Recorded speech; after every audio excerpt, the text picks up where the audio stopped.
मैंने मना किया। मैंने कहा राजनीति में मत आओ, ये लोग तुम्हारा इस्तेमाल करेंगे, तुम्हें भी कुछ हो जाएगा, छोड़ दो, कोई जरूरत नहीं है, संभल जाएगी पार्टी, कोई संभाल लेगा, कोई नेता बन जाएगा। मां ने बात नहीं सुनी। मुझे कहा कि ये जो चित्र है तुम्हारे पिता का, जो मेरे कमरे में दीवार पे लटका है, इसको मैं नहीं देख पाऊंगी।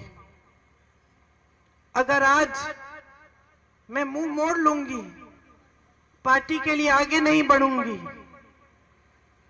तो मैं इनको क्या जवाब दूंगी, मैं अपने आप को क्या जवाब दूंगी। तो आगे आई तो ये स्पष्ट था कि पहला चुनाव उन्हें अमेठी से ही लड़ना था। ये पिताजी की कर्म भूमि थी।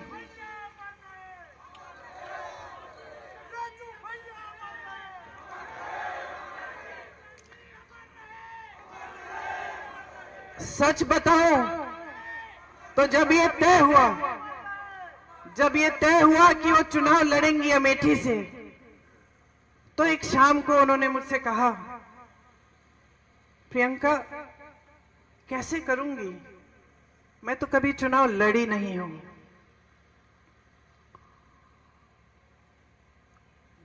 पलक नहीं झपकाई मैंने कहा मां, ये चुनाव मैं आपको लड़के दूंगी, आप आओ मत अमेठी, मैं अमेठी को संभालूंगी।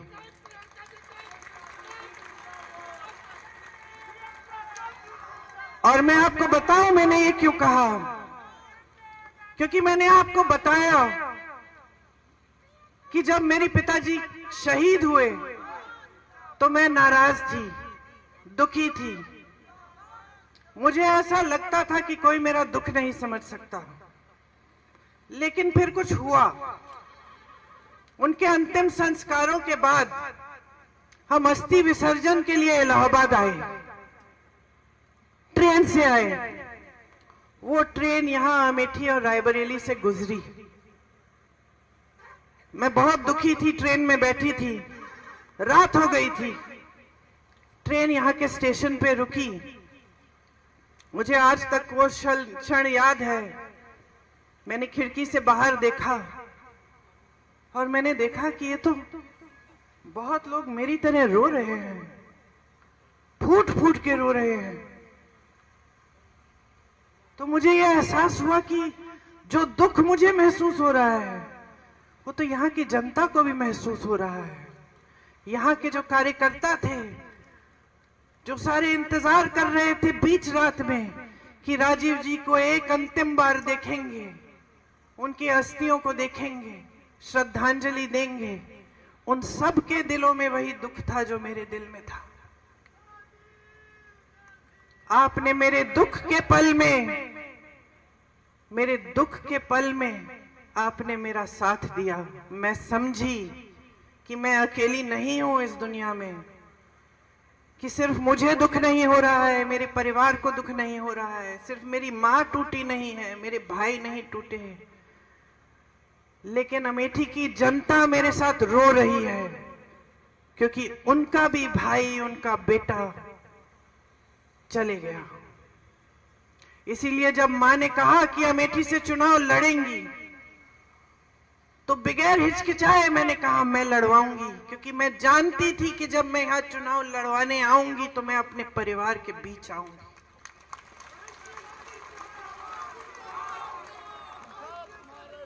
आप सब कांग्रेस के कार्यकर्ता हैं, आप में से बहुत चेहरे में पहचानती हूं। बुग्गी जी बैठे हैं उस समय, लेकिन आप कांग्रेस में नहीं थे शायद। आ गए उसके बाद, वापस आ गए उसके बाद। बहुत चेहरे में पहचान रही हूं। आपको याद है किन परिस्थितियों में हमने वो चुनाव लड़ा। मैं आई, आज मेरा बेटा 24 साल का है, उस समय मैं शायद 28 साल की थी। उसको देखती हूँ और कभी कभी यकीन नहीं आता कि लगभग उसी की उम्र में मैं पहला चुनाव लड़ने के लिए यहाँ पहुंची। उस समय कैप्टन शर्मा सांसद थे। उन्होंने मुझे कहा, ये लो प्रियंका, मैं तुम्हें एक हीरा दे रहा हूं। और उनके साथ किशोरीलाल शर्मा खड़े थे। उन्होंने मुझे ये शब्द कहे, याद रखना ये आदमी वफादार रहेगा, और याद रखना जैसे ये काम करके दिखाएगा तुम्हें बहुत कम लोग मिलेंगे। किशोरी भैया ने और मैंने किन परिस्थितियों में वो चुनाव लड़ा, आप सब जानते हैं। मेरे ख्याल से जो बुजुर्ग हैं वो जानते हैं। केंद्र में भाजपा की सरकार थी, प्रदेश में भाजपा की सरकार थी, कल्याण सिंह जी मुख्यमंत्री थे उस समय। यहां कोई संगठन के नाम की चीज ही नहीं थी। बहुत साल हो गए थे पिताजी के समय से। लोग थे, कार्यकर्ता थे, जो उनसे जिनका लगाव था पिताजी के साथ, जिन्होंने काम किया था उनके साथ, लेकिन संगठन नहीं बना था। रात रात को हम संगठन बनाते थे, ब्लॉक की कमेटियां, ब्लॉक के अध्यक्ष चुनते थे, साथ में बैठकर सबसे पूछ के कि किसको अध्यक्ष बनना चाहिए। और दिन में हम दौरा करते थे, पूरा दिन काम करते थे, पूरी रात काम करते थे। उस समय मशीनें नहीं थी। ये बात होती थी कि कोई बक्से चुरा लेगा, वो सब इंतजाम करना था। बड़ा चुनाव था, सम्मान की बात थी, लेकिन हम पूरी जीत जान से लड़े। और आज भी जो हमारे साथ वो लड़ाई लड़े, जो यहाँ पे मेरे साथी बैठे हुए हैं, आपको याद होगा कि भीषण परिस्थितियों में लड़े, 3 लाख वोटों से जिता के लाए सोनिया जी को। रात रात तक काम किया, आंसू बहाए, कभी कभी हंसे, पीछे नहीं हटे काम करने से। एक सेना बनकर एक साथ लड़े, और तब से एक नया सिलसिला हमने कायम किया। सोनिया जी के समय में जब मैं अमेठी का देखभाल करती थी, तो मैंने बहुत चीजें समझी जो बचपन में समझनी मुश्किल थी। उस समय गर्मियों में आग लग जाती थी गांव में, हम लोग जाते थे किट देने के लिए। मुझे याद है एक गांव में एक आदमी, एक किसान आया मेरे पास, यूं करके उसके हाथ, उसकी धोती में उसने कुछ बांधा हुआ था। जब मेरे पास आया, उसने ऐसे मुट्ठी खोली, मुझे दिखाया। 500 रुपए के नोट थे, अध जले हुए, उसकी राख भी उसके हाथ में थे।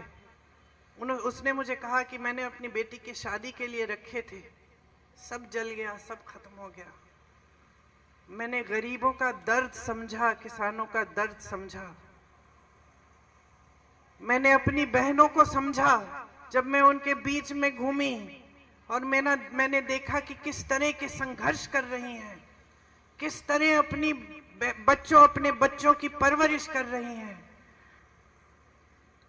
मेरी प्यारी बहन यहाँ खड़ी है, तुम्हारी कहानी याद है मुझे। तुमने पढ़ाई नहीं की थी, 8वीं तक शायद पढ़ाई की थी। तुम्हारी इच्छा थी कि तुम्हारी बच्ची बड़ी होकर पढ़ाई कराओगी अपनी बच्ची को, लेकिन तुम्हारे ससुर जी नहीं माने।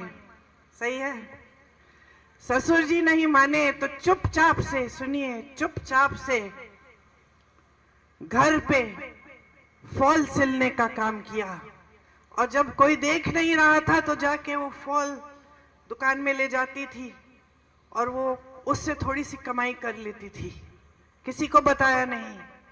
जब परिवार ने कहा कि बेटी को नहीं पढ़ा सकते, रो मत, बहुत हिम्मत वाली हो, बहुत हिम्मत वाली हो। तुम्हारी हिम्मत ने मुझे हिम्मत दी है।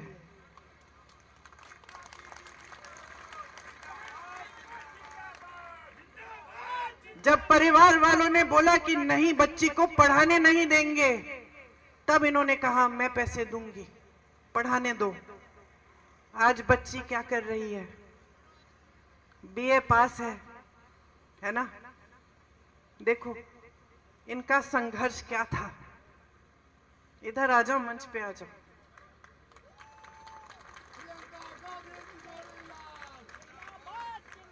तुम्हारी जगह यहां है। मैंने सीखा कि मेरी बहनें कितना संघर्ष कर रही हैं। मैंने देखा कि कड़ी धूप में,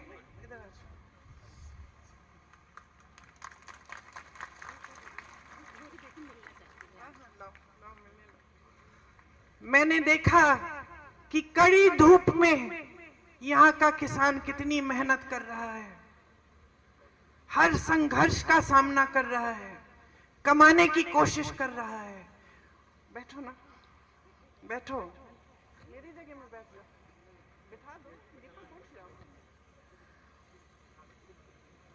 कि कितना संघर्ष कर रहा है, कितनी मेहनत करता है सिर्फ अपने बच्चे को पढ़ाने के लिए, ताकि बच्चे का भविष्य मजबूत हो पाए। मैंने देखा कि यहाँ के गांव-गांव में मेरे पिताजी, मेरे परिवार के प्रति कितनी श्रद्धा है।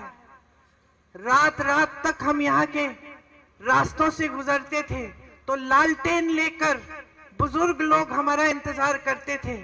कभी कभी मेरा चेहरा देख के रो पड़ते थे कि राजीव भैया की बिटिया आई है।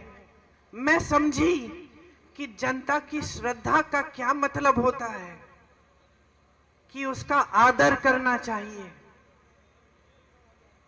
मैंने देखा कि किस तरह से मेरी माताजी जब आई कैंप में जाकर बच्चों की आंखों में बूंद डालती थी, दवाई डालती थी, तो किस तरह से उनकी माताएं खुश होती थी। बेवाओं को देखा जब हम लोग कैंप लगाते थे, कितनी गरीबी में रहते थे और हम पेंशन देते थे। उस समय पेंशन मिलता था, बेवा पेंशन कहते थे उसको। मैं समझी कि कितना संघर्ष था आपके जीवन में और कैसा रिश्ता था आपके बीच, मेरे परिवार के बीच, कि ये राजनीतिक रिश्ता नहीं था, एक प्रेम का रिश्ता था, श्रद्धा का रिश्ता था, सत्य का रिश्ता था। फिर भाई यहां आए, उनका भी चुनाव लड़वाया, सांसद बने, आपके लिए खूब काम किए, जहां जहां विकास ला पाए विकास लाए। लेकिन उसके बाद पूरे देश में एक नई तरह की राजनीति आई, एक राजनीति जो शायद हम जैसे लोग शुरू में समझ नहीं पाए, क्योंकि हमारी सभ्यता ही अलग थी, हमारी समझ ही अलग थी। हमें सिखाया गया था कि जनता के सामने झूठ मत बोलो, हमें सिखाया गया था कि जनता का आदर करो, हमें सिखाया गया था कि जनता सर्वोपरि है। और हम अपनी आंखों के सामने देख रहे थे कि एक नई राजनीति उभर रही है, जो जनता के जज्बातों का इस्तेमाल कर रही है, सत्ता बटोरने के लिए जनता को गुमराह कर रही है। यहां अमेठी में आए ये लोग क्या समझेंगे, स्मृति जी क्या समझेंगी? ये तो यहाँ पे आपके लिए थोड़ी आई, ये तो राहुल जी को हराने के लिए आई हैं, ये राहुल जी से लड़ने के लिए आई हैं, ये आपके प्रति श्रद्धा की वजह से नहीं आई हैं। वो कैसे समझेंगी ये रिश्ता? इन्होंने झूठ फैलाए कि हम आपकी जमीन हड़पने आए थे, कि जिन महिलाओं के जिस समूह में आप थी, आपको याद है जो परियोजना थी, कि वो परियोजना ही हमने इसलिए बनाई कि हम आपकी जमीन हड़पना चाह रहे थे, कि हम लूट रहे थे आपको, कि हमने कुछ नहीं किया आपके लिए, कि हमारे दिल में सिर्फ परिवारवाद की भावनाएं थी, सिर्फ सत्ता चाहते थे हम, हमारे दिल में आपके लिए कोई भावना नहीं थी। और कुछ ऐसा हुआ कि इन बातों से आप थोड़ा सा बहक गए, कुछ लोग बहके, कुछ लोग दृढ़ रहे। जो भी हुआ, राहुल जी वो चुनाव हारे, और एक पुराना रिश्ता जो आपके बीच, हमारे परिवार के बीच था, वो थोड़े समय के लिए थम गया, लेकिन टूटा नहीं, क्योंकि वो रिश्ता कभी टूट नहीं सकता है। थोड़े ही समय में कोविड आया, कोरोना आया। मुझे याद है, मैं उत्तर प्रदेश की प्रभारी थी। मैं और मेरे साथी 16-16 घंटे फोन पे रहते थे। हमने एक हेल्पलाइन खोली थी उत्तर प्रदेश के लोगों के लिए कि कहीं संकट है, कहीं फंसे हो। लॉकडाउन हो गया था अचानक, मोदी जी की सरकार ने कोई साधन नहीं दिया था। अचानक कोई सारी ट्रेनें बंद हो गई थी, बसें बंद हो गई थी। लोग अलग अलग जगह जो यहाँ पलायन करके गए थे, यूपी से फंस गए थे। हमने हेल्पलाइन खोली। 16-16 घंटे हम उस हेल्पलाइन के नंबर देखते थे, जवाब देते थे, बात करते थे। मैंने कहा हुआ था अपने साथियों को कि अगर अमेठी रायबरेली का कोई फोन आता है तो मेरा नंबर देना। और मैं कभी नहीं भूलूंगी, एक फोन आया, मैंने उठाया। एक लड़का था, गुजरात में था। उसने कहा आपने हेल्पलाइन का नंबर जारी किया है? मैंने कहा हाँ। बताया नहीं कि कौन हो। उसने कहा यहां पे मेरे साथ 16 लोग हैं, हमारे पास सिर्फ आज रात का खाना है, कल का खाना नहीं है, कुछ नहीं है, क्या करेंगे? मैंने कहा घबराओ मत, आप राहुल भैया को जानते हो? तो उसने कहा राहुल भैया कौन? मैंने कहा राहुल गांधी। उसने हाँ जानता हूं। मैंने कहा मैं उसकी बहन हूं, फिक्र मत करो, मैं किसी को तुम्हारे पास भेजूंगी।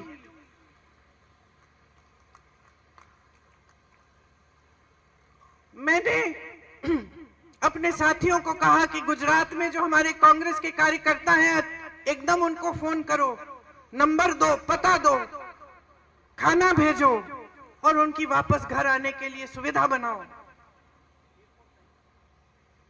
जब मैंने उस लड़के को कहा कि मैं राहुल की बहन हूं, तो उसकी आवाज से मुझे पता चला वो रो रहा है। वो रोया। उसने कहा दीदी अब आपका नंबर मिल गया है, मुझे मालूम है हम सही सलामत घर पहुंच जाएंगे। ये विश्वास था हम में, ये विश्वास था हम में तब भी अमेठी के लोगों के दिलों में। हमारा रिश्ता टूटा नहीं। हमने पूरी कोशिश की कि अमेठी रायबरेली के जितने भी लोग अलग अलग प्रदेशों में फंसे थे, घर नहीं आ पा रहे थे, उनके लिए ट्रेन का इंतजाम, बस का इंतजाम, किसी को जीप से घर भेजा। इसलिए नहीं भेजा क्योंकि हम इसका कोई राजनीतिक फायदा उठाने वाले थे। हमने इसलिए भेजा क्योंकि हमारी ड्यूटी थी, हमारा दायित्व था कि उनको घर सही सलामत पहुंचाए। वो हमारे परिवार के सदस्य समान थे। ये है हमारा रिश्ता। हाँ भाई, मुझे मालूम है उसका नाम क्या था, मैं जानबूझ के नाम नहीं ले रही हूं। देखिए, ये जो रिश्ता है हमारे और आपके बीच में, पाक है ये रिश्ता। सेवा का रिश्ता है और शहादत का रिश्ता है, प्रेम का रिश्ता है और खून का रिश्ता है। ये कभी नहीं टूटेगा। यहां आपका कोई भी सांसद बने, यहां कोई भी किसी भी तरह की राजनीति करे, हमारे बारे में आपको 2000 झूठ बोल के चले जाए, आप उन झूठों का विश्वास भी कर लो, ये रिश्ता फिर भी नहीं टूटेगा।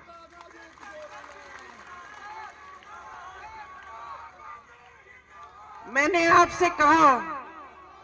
आपसे कहा शुरू में कि अगर अपने जीवन में एक ऐसा इंसान था जिसे मैंने पूजा, वो मेरे पिताजी थे। ये मेरे पिताजी की कर्म भूमि है। मैं इस भूमि को भी पूजती हूं। मैं इस भूमि को भी पूजती हूं। ये भूमि मेरे लिए पवित्र भूमि है। ये भूमि राहुल के लिए पवित्र भूमि है।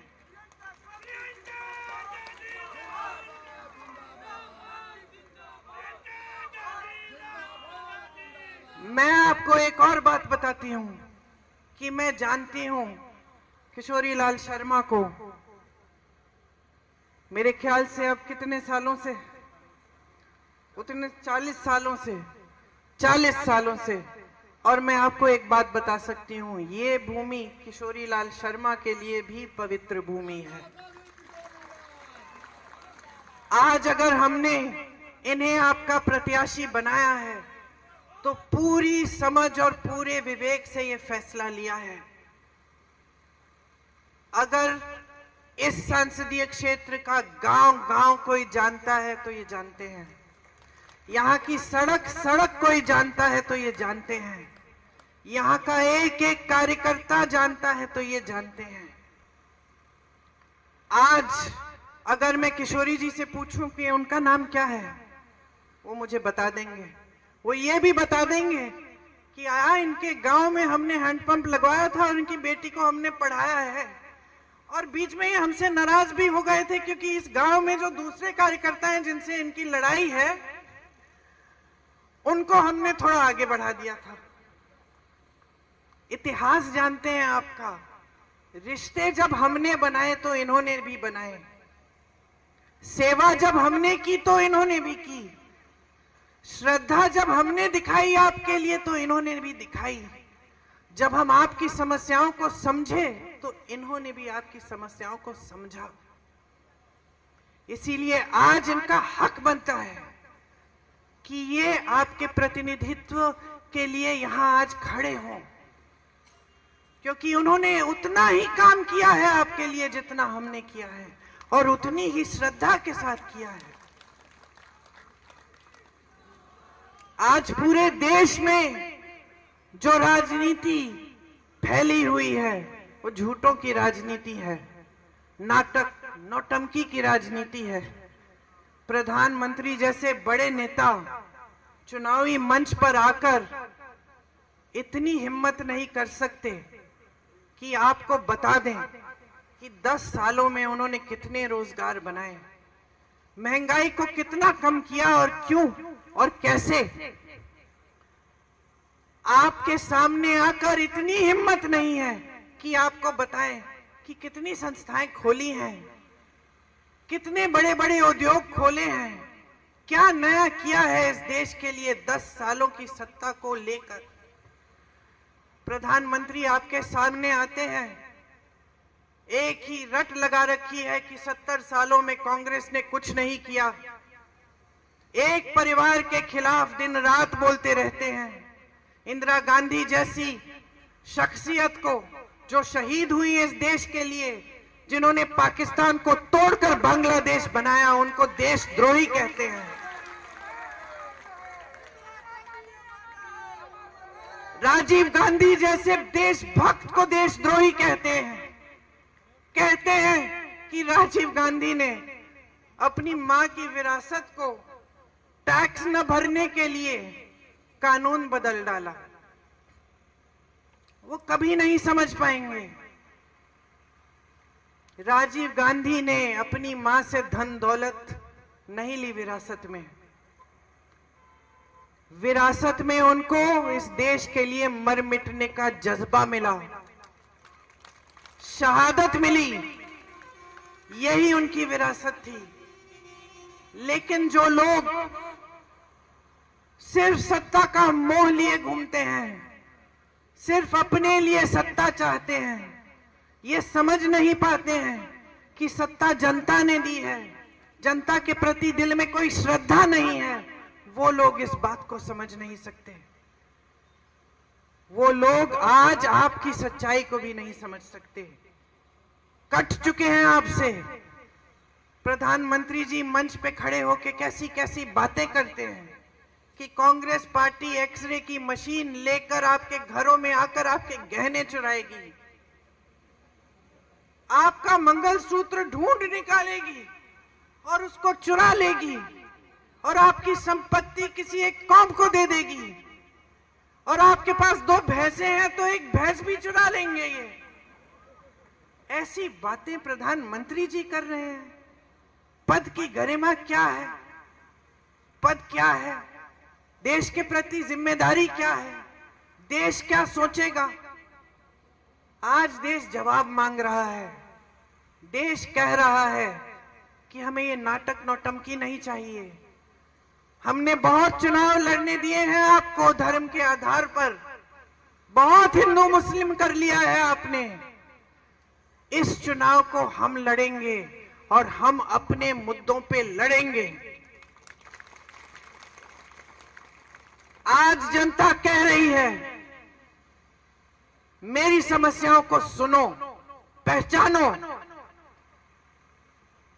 महंगाई से जूझ रहा हूं, तड़प रहा हूं, अपने बच्चे को पढ़ा नहीं पा रहा हूं, कोई बीमार पड़ता है परिवार में उसका इलाज नहीं कर पा रहा हूं, मेरी खेती के सामान नहीं मिल रहे हैं, खेती से कमाई नहीं हो रही है, मेरा बच्चा पढ़ा लिखा है, मैंने शिक्षित किया उसको मेहनत करके, लेकिन बेरोजगार है।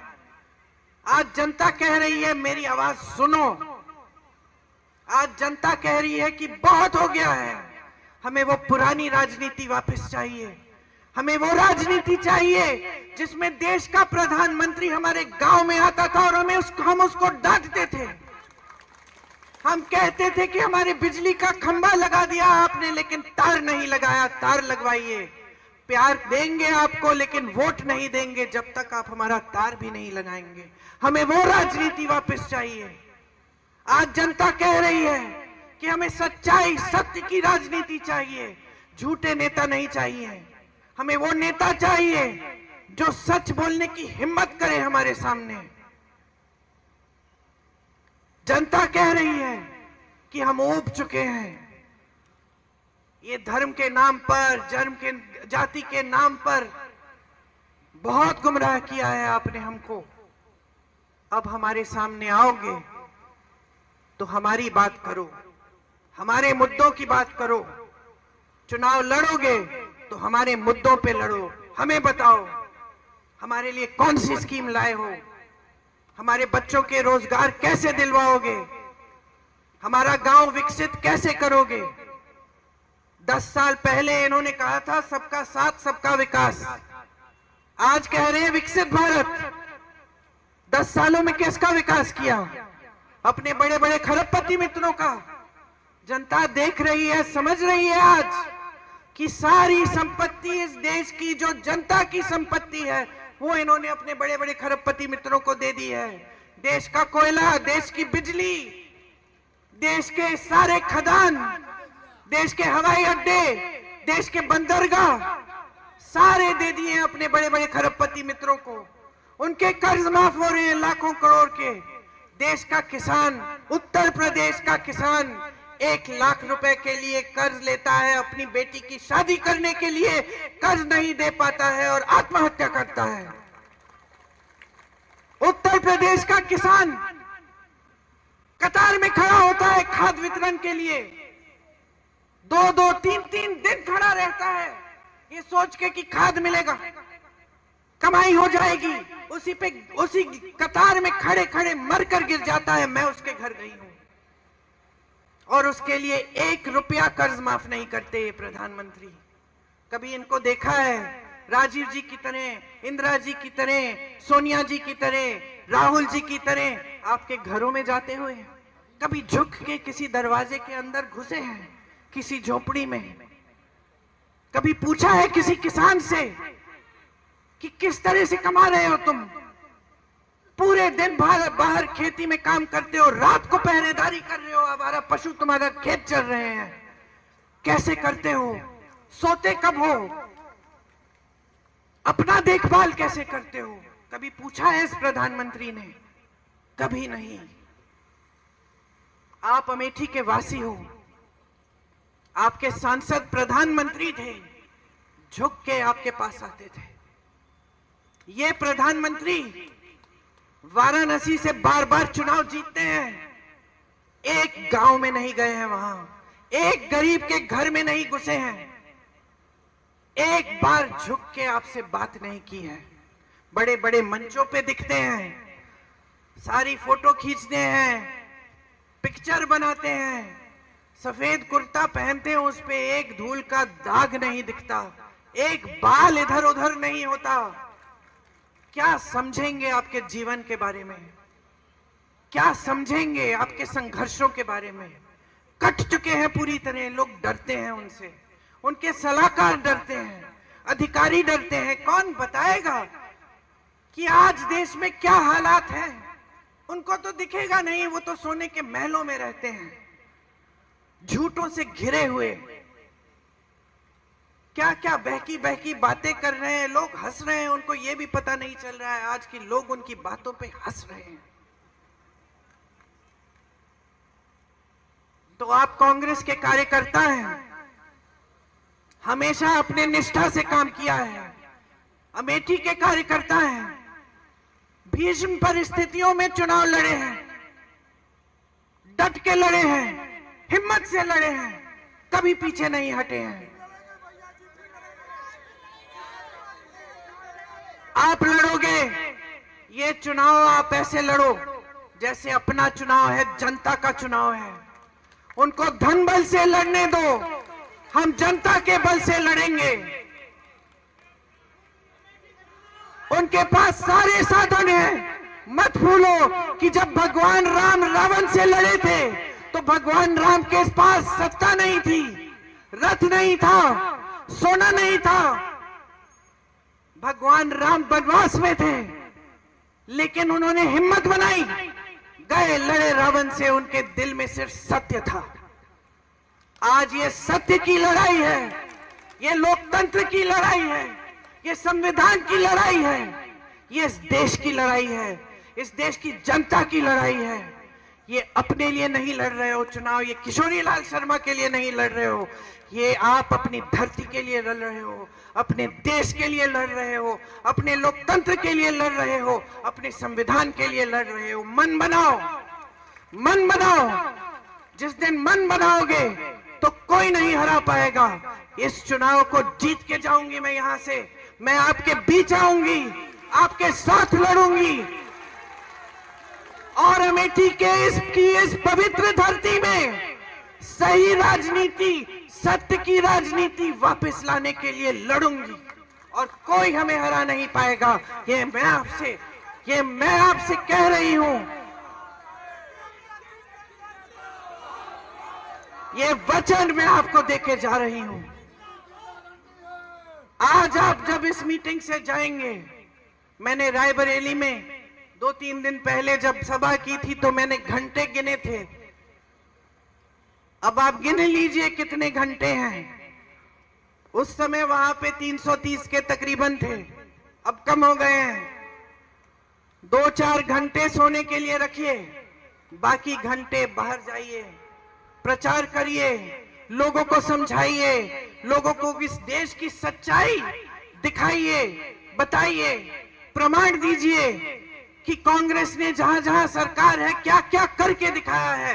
किस तरह छत्तीसगढ़ में हमने आवारा पशु की समस्या खत्म की, किस तरह कर्नाटका में महिलाएं बस की यात्रा फ्री कर रही हैं, किस तरह आज कर्नाटका में, तेलंगाना में महिलाओं के खातों में पैसे आ रहे हैं हर महीने, किस तरह हमने किसानों को मजबूत किया अपने प्रदेशों में, किस तरह हम ऐसी नीतियां लाए जिससे देश की संपत्ति वापस इस देश की जनता के हाथों में जाए।